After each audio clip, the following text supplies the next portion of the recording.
Alors, je l'ai dit tout à l'heure, Guy, vous dirigez aujourd'hui la Grande Traversée des Alpes. Et derrière ce sigle se cache un organisme qui a plusieurs missions. En gros, si on voulait résumer, il s'agit de promouvoir cette fameuse traversée des Alpes, mais pas seulement à pied, ça peut être en voiture, comme on le voit ici sur la route des Grandes Alpes, la route des Grands Cols, en VTT, par n'importe quel moyen. Oui, tout à fait. Ce que fait la GTA, c'est 6 grands itinéraires, grosso modo, qui descendent du Léman à la Méditerranée. Eh bien, c'est pour répondre à une attente d'amoureux de la montagne, mais aussi d'amoureux des Alpes, qui ont envie de faire ce qu'on appelle aujourd'hui, d'un bien grand mot, l'itinérance, d'itinérer à travers les Alpes, en découvrant les territoires, les hommes, les gens, la nature, etc. Parce que l'itinéraire, il n'est pas fait pour foncer comme des dingues, pardonnez-moi l'expression, et déboucher dans la Méditerranée. Il est aussi pour connaître les territoires. Alors en revanche, nous, on vend rien. C'est-à-dire qu'ensuite, l'itinérant, le voyageur, eh bien, il fait son menu avec ça et il contacte ensuite les gens qu'il faut pour agrémenter son séjour. Parmi vos missions, il y a aussi celle de promouvoir la montagne l'été auprès des jeunes. Et ça, c'est pas si facile que ça. Vous avez réalisé une expérience l'été dernier avec des jeunes citadins. On voit la bande-annonce du film qui a été fait à cette occasion. Ils étaient 8 et qui ont fait cette fameuse traversée des Alpes à pied. L'objectif de cette expérience avec ces jeunes, c'était quoi ?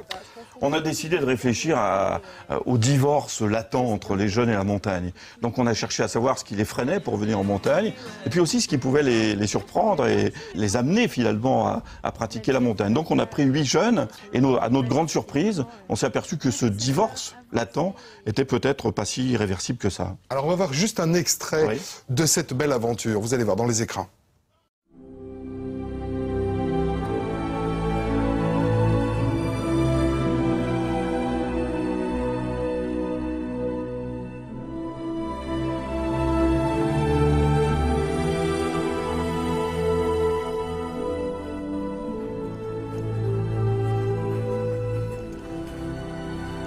On voit moins de jeunes qu'avant. Je ne sais pas pourquoi, si c'est le modernisme avec les jeux vidéo et tout ce qu'on voudra, les trucs virtuels, là, mais c'est vrai qu'on voit moins de jeunes en montagne. Il y a peut-être aussi le fait que la montagne, malgré tout, ça coûte cher, avec les refuges, tout ça, et l'équipement, quoi. C'est vrai que c'est un tout, peut-être, je ne sais pas. Ou la motivation, peut-être que les gens sont moins prêts à faire des efforts. Parce que la montagne, c'est pas un effort gratuit, quoi. C'est pas un plaisir gratuit, je veux dire, on est récompensé, mais après l'effort. Et ça, faut que les jeunes l'admettent, quoi. Mais je pense qu'il peut y avoir un retour à la montagne, il n'y a pas de raison. Là, aujourd'hui, cette cordée, c'est magique. Ce sont des jeunes qui n'ont jamais fait de montagne. Ils marchent très bien, ils sont motivés, c'est super, quoi. Je pense que ça va leur donner goût à continuer.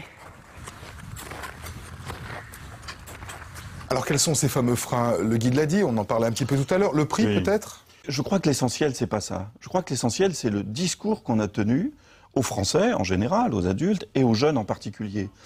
Je crois que le problème, il est là. Qu'est-ce qu'on dit à un jeune? Tu vas partir en montagne, il faut te coucher tôt, demain ça va être dur, attention de ne pas faire de folie, on va en baver, on va transpirer, au bout il n'y a pas grand-chose si ce n'est la redescente, etc. Il y a depuis 20-30 ans un vrai problème de discours. On dit souvent les jeunes n'aiment pas la montagne. Est-ce que la montagne aime les jeunes? Le problème il est là. Qu'est-ce qu'on leur a dit à ces jeunes? Et dans une opération comme la Caravane de l'Aventure, il y avait notamment une ou deux personnes, un ou deux jeunes, qui disaient « je vais tenter le coup avec vous parce que la montagne j'aime pas ». Et je vais mettre le doigt dans la portière pour voir si ça fait mal. Eh bien, ça fait mal non seulement ça lui a fait ce mal qui lui a fait du bien. C'est-à-dire que on a changé, nous, le discours vis-à-vis de la montagne. On leur a dit « venez, on verra ce qui se passe ». Bon.